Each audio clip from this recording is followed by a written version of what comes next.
रानीगंज तहसील के मुआयने को पहुंचे डीएम प्रतापगढ़ के सामने भी अधिवक्ताओं ने किया मुखर विरोध। एसडीएम के तबादले की मांग पर अड़े हैं अधिवक्ता।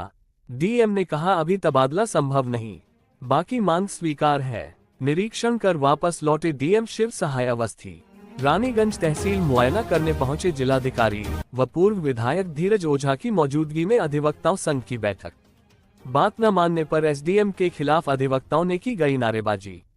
वापस लौटे डीएम शिव सहाय अवस्थी। एसडीएम रानीगंज और अधिवक्ताओं के बीच के विवाद पर क्या बोले पूर्व भाजपा विधायक धीरज ओझा। देखिए, वो आज इंस्पेक्शन करने आए थे, कितना फाइल निस्तारण हुआ, जन सुनवाई हुई, एसआर के काम में कई चीज निरीक्षण किए। उनका प्रशासनिक मामला था, निरीक्षण किए। अधिवक्ता भी कई दिन से आंदोलित थे, उस मामले में भी वार्ता हुई। वार्ता और सब जिलाधिकारी ने मान लिया हर बिंदु पर, लेकिन एसआईआर है उसमें, इसलिए वो ट्रांसफर नहीं कर सकते जन सुनवाई। वही बात विरोध बिहेवियर का मामला है, वकीलों का बड़ा मामला ये है। मैं मानता हूँ उनका बिहेवियर नहीं अच्छा है, एसडीएम साहब को बता रहे थे, तो वो बिहेवियर के लिए कैमरा कहे लगाने के लिए, और जो वहाँ पर तख्ता लगा दिए तो उसको हटाने के लिए भी डीएम साहब ने कहा। लगभग सारी बातें मान लिया, लेकिन एक बात पे मामला तक गया, वो मामला था जन सुनवाई का। उन्होंने कहा सब जन सुनवाई करेंगे, वकील वहाँ न जाए उनके पास, अगर आपको नहीं जाना मत जाइएगा। कार्य किससे कराएंगे एसडीएम? सुनिए, तो उन्होंने कहा चाहे तहसीलदार करें, नायब भी करें, जो प्रशासन एक नायब भी अधिकारी है एसडीएम, वो भी करें।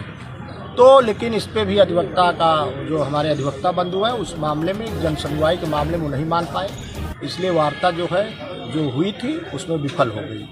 और फिर जो है डीएम साहब जो है यही कहे कि एसआईआर है, 10 अप्रैल तक तो हम ट्रांसफर नहीं कर सकते जी, और 10 अप्रैल के बाद हम विचार करेंगे अधिवक्ता की बात। और उस दिन जब एडीएम साहब ने यहाँ पर धरना उठवाया था, जो मामला हुआ था, उसमें जो वार्ता हुई थी उस विषय में मैं था नहीं, और उस मामले को उसमें जब रात में हुआ था, ये रात में जो हुआ कुछ लोगों ने करा दिया, तो उस मामले वहाँ पर कुछ दिन बाद बिंदुवर हो जाती जब बात उठा था धरना, लेकिन उस बात को भी वैसे ही हो गया था, ओरल ही हुआ था, इसलिए उस बारे में भी चर्चा हुई। डीएम साहब ने कहा भाई मेरी एक ये है मजबूरी है, मेरा एसआईआर का काम चल रहा है, चुनाव आयोग ने रोका है, अभी मैं जन सुनवाई का मैं ट्रांसफर नहीं कर सकता। और जितनी मांग अधिवक्ता थी उन्होंने सब मांग लिया था, और उन्होंने स्टे की बात भी कहा था। अधिवक्ताओं ने कहा कि भूमधरी में जैसे तुरंत काम लग जाता है उसमें स्टे, तो उसमें डीएम साहब ने कहा एसडीएम को इसमें स्टे जरूर दें। भी जब फिर दोनों की रिपोर्ट आ जाएगी तो दोनों को जब हाजिर हो जाएंगे, दोनों को सुन के अगर स्टे खारिज होना तो स्टे आप खारिज कर दीजिएगा। ये सब वार्ता हुई थी, स्टूल की बात हुई, सीसी कैमरा की बात हुई थी, सब चीज़ का मामला हुआ था, लेकिन एक मामले में बात बिगड़ गई।